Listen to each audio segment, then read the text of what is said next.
Assalamualaikum warahmatullahi wabarakatuh. Perkenalkan, nama saya Tirta Agung Jati, NIM 2010650500001 akan mempresentasikan hasil review paper saya mengenai tema pengenalan pola atau pattern recognition.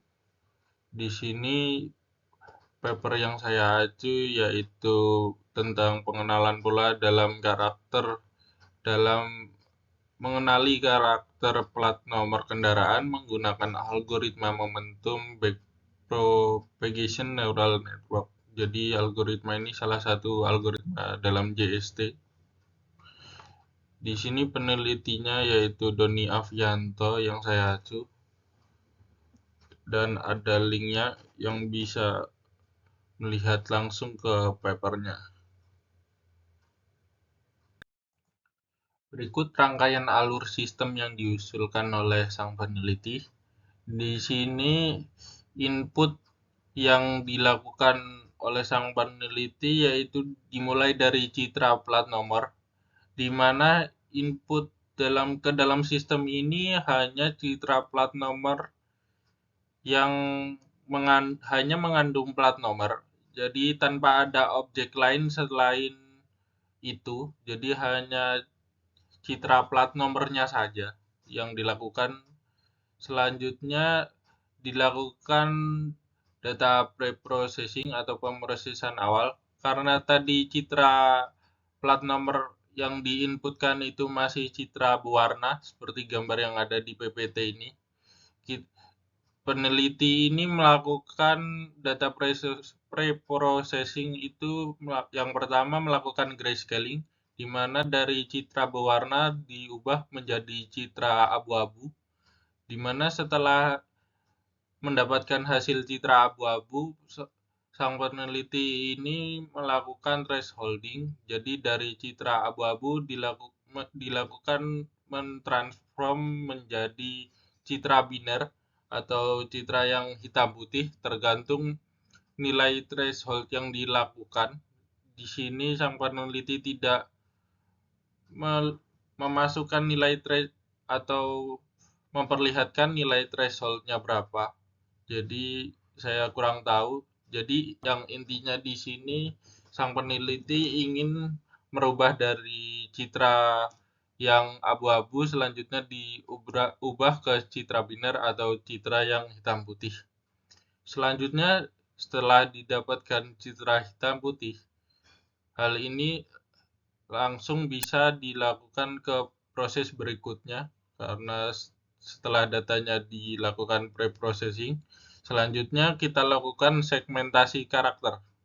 Pada segmentasi karakter ini, itu yang pertama pada sang peneliti ini melakukan scan lines. Apa itu scan lines? Scan lines ini berarti untuk mencari batas atas dan batas bawah atau batas kiri dan batas kanan pada tiap-tiap karakter tiap-tiap rangkaian karakter yang ada pada plat nomor. Jadi seperti gambar yang ada berikut ini. Jadi gambar setiap huruf atau nomor atau karakter pada plat ini dipisah-pisah di mana memisahkannya itu menggunakan metode scanlines dan selanjutnya ini baru kita bisa analisis citra karakternya dengan memperhatikan rasio ukuran panjang dan lebar pada karakter plat nomor ini kan karena sudah terpisah-pisah. Selanjutnya itu bisa ditambahkan dengan jumlah piksel putihnya pada karakter hasil citra segmentasi yang ada seperti gambar berikut.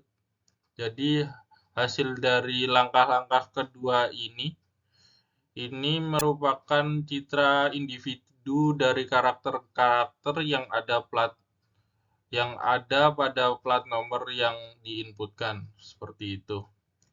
Selanjutnya kita akan melakukan hard wavelet setelah melakukan segmentasi karakter yang tadi.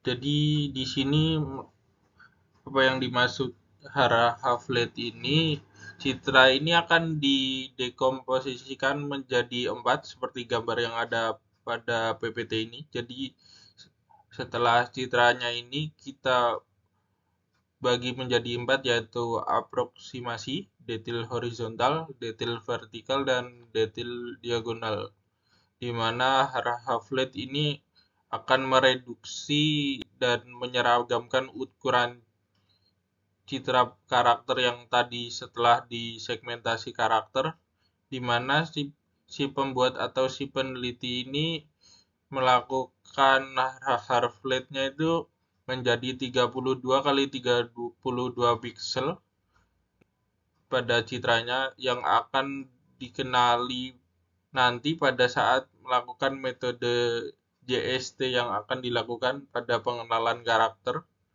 Jadi wavelet ini jadi ini digunakan untuk mempermudah atau mengurangi beban pada pemodelan JST nanti, karena wavelet ini digunakan untuk mereduksi dan menyeragamkan ukuran citra yang ada. Jadi seperti gambar berikut yang ada. Berikut hasil transformasinya seperti gambar yang ini, dari yang gambar A dan menjadi yang ke gambar yang B ini. Jadi tiap karakter hurufnya menjadi 32 kali 32 piksel, atau jika diubah ke dalam matriks atau vektor ini berukuran 1024 dari hasil perkaliannya ini 32 kali 32, yang akan nanti nilai vektor ini akan menjadi nilai inputan untuk setiap node atau setiap bunderan-bunderan atau titik yang berada di dalam lapisan input pada JST nanti pada saat pengenalan karakter. Oke, selanjutnya setelah melakukan Hara-Havlet atau melakukan mereduksi dan menyeragamkan citra yang ada, selanjutnya di sini kita lakukan pengenalan karakter, di mana di sini pada kasus ini si peneliti ini membuat atau men-spread atau memisahkan. Nah, memisahkan antara huruf dan angka dalam pemodelannya. Karena hal ini untuk mengurangi kesalahan, karena angka 1 dan huruf I ini hampir sama. Jadi si peneliti ini membuat pemrosesan modelnya itu angka dan huruf ini dipisahkan. Selanjutnya di sini dalam pemodelan angka dan huruf sama-sama juga menggunakan metode momentum backpropagation. Jadi momentum backpropagation ini hampir sama dengan backpropagation, tapi cuman berbeda pada saat hasil akhirnya ini ada perhitungan kalkulasi ditambahkan dengan momentumnya. Jadi momentum ini terlihat pada gambar hasil pengujian ini ada beta. Jadi sebelum itu saya akan memperkenalkan arsitektur dari JST-nya seperti gambar yang ada pada PPT ini. Akan tetapi ini hanya ilustrasi dasar pada JST, karena dalam penelitian yang dilakukan oleh sang peneliti ini, dia itu pada saat melakukan penelitian di dalam lapisan inputnya itu terdiri dari satu lapisan input, akan tetapi pada saat di lapisan tersembunyi dia menggunakan 2 lapisan tersembunyi, dan pada lapisan output dia menggunakan 1 lapisan output. Jadi begitu berbeda dengan ilustrasi yang ada ini. Berbedanya itu pada saat lapisan tersembunyinya. Si peneliti ini melakukan dengan dua lapisan tersembunyi. Selanjutnya pada lapisan input, karena datanya tadi itu vektornya 32 kali 32 itu dari hasil matriksnya hasil vektornya 1024. Jadi pada lapisan input di sini sang peneliti ini untuk lapisan inputnya ini node-nya berjumlah 1025. Karena kenapa 1025? Karena satunya itu merupakan satu node bias atau bias. Selanjutnya pada saat lapisan tersembunyi, tiap tiap tiap lapisan tersembunyi itu pada lapisan pertama dia melakukan 30 node atau 30 bundaran yang biru ini. Ini berjumlah 30 pada saat lapisan pertama pada lapisan tersembunyi. Akan tetapi pada saat lapisan kedua yang tersembunyi ini hanya menggunakan 20 node. Jadi 20 biru yang bunder-bunder biru ini hanya ada 20. Sedangkan selanjutnya untuk lapisan output ini, lapisan output pada angka ini, pada metode yang untuk mengenali angka itu menggunakan hanya 4 node.